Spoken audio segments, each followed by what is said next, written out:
جلیبیب رضی الله عنه دا یو صحابي د رسول صلی الله علیه وسلم په جومات کې اوسېدو غریب انسان او د رسول صلی الله علیه وسلم د جومات په اخره کې یو ځای جوړ شوی چې هغې ته صفه به ویلی کېده او په دې کې به دا غریبانان طالبان د دین د پراته وو چې کوم به لرو لرو نه راغلي وو کورونه به یې نه وو یا به د دغه علاقې و خو ځای به یې نه وو نو هلته به پراته وو بس علم به یې هم زده کوو دا مالداره صحابه کرام به راتلو هغوی به بې خرچۍ کولې رسول صلی الله علیه وسلم کور ته چې به څه راغلو نو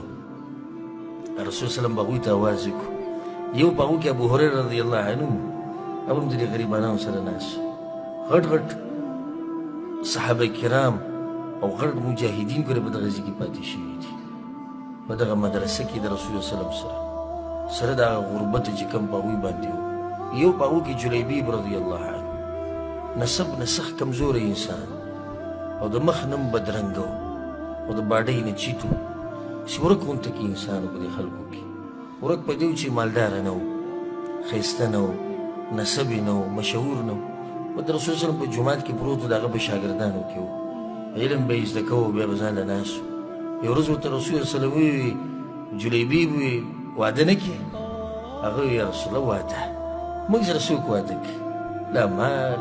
ولا نسب ولا جمال نه مال شته ولا نسب شته نه ښایست دی رسول صلی الله علیه وسلم کوشش وکړه الله به یې وکړي لاړ بیا بله ورځ رسول صلی الله علیه وسلم میلاو شو رسول صلی الله علیه وسلم بیا وایي جلیبیب هغه وایي لبیک یا رسول الله واده خو څه ترتیب دې نه جوړ کړی بیا موسکی شو یا رسول الله موږ سره څوک واده کوي لا مال ولا جمال او نه مال شته نه جمال شته نه نسب شته درېیم پیر ورته رسول صلی الله علیه وسلم بیا وایي دا بیا جواب ورکړو بیا یو د انصارو په خاندان کې په یو چت خاندان کې د یو کس لور چې دی نو هغه کونډه شوه هغه کس د رسول صلی الله علیه وسلم خواله راغی رسول صلی الله علیه وسلم ورته دا لور دې موږ له نه راکړې هغه د خوشحالۍ نه داسې ګډوډ شو له خوشحالۍ او یا رسول الله دا وخت بل الله به موږ راوستو موږ ته انکار کوو زموږ دپاره شرف او عزت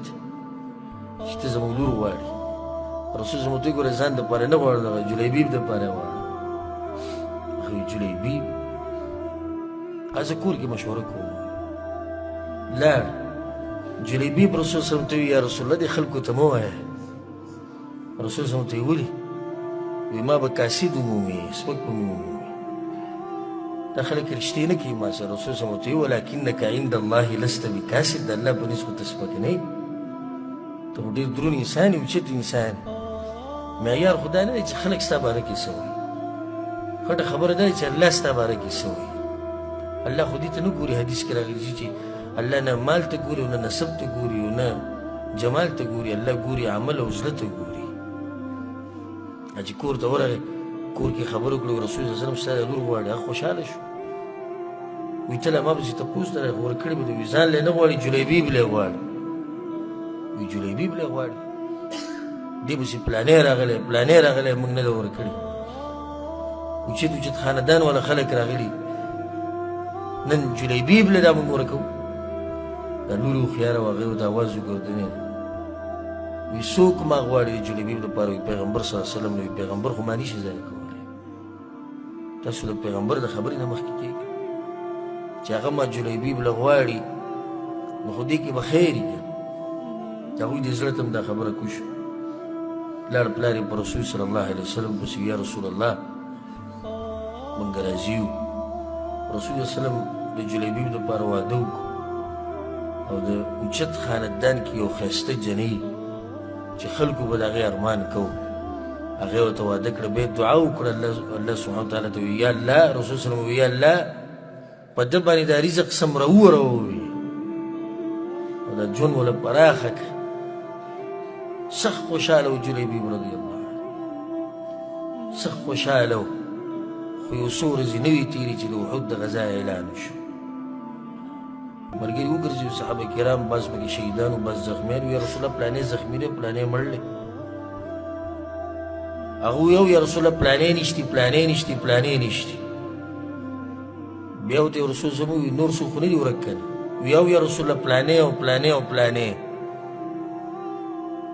بیا ورته رسول صلی الله علیه وسلم وویل نور څوک خو نه دي ورک وینا نور څوک نه دي ورک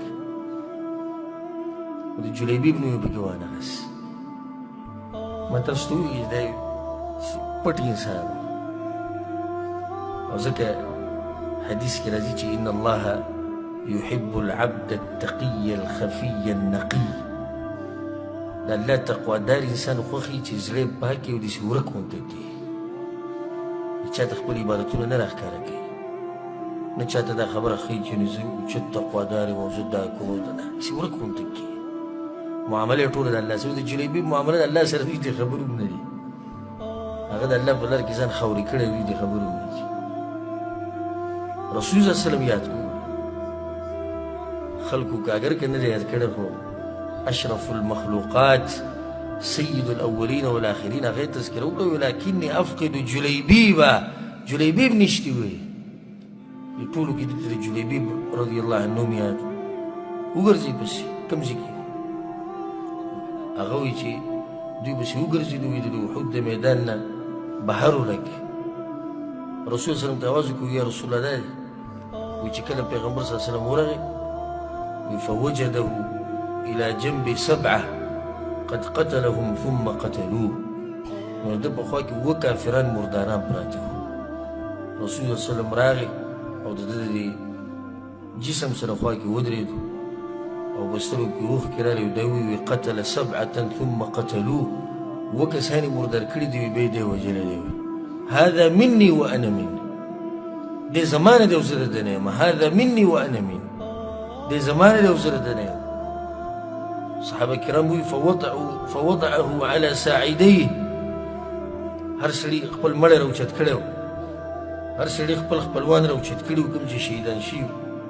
چا په کټ کې چا په څه کې او جلیبیب رضی الله عنه د رسول الله صلی الله علیه وسلم په دې زنګنانو هغه ته پروت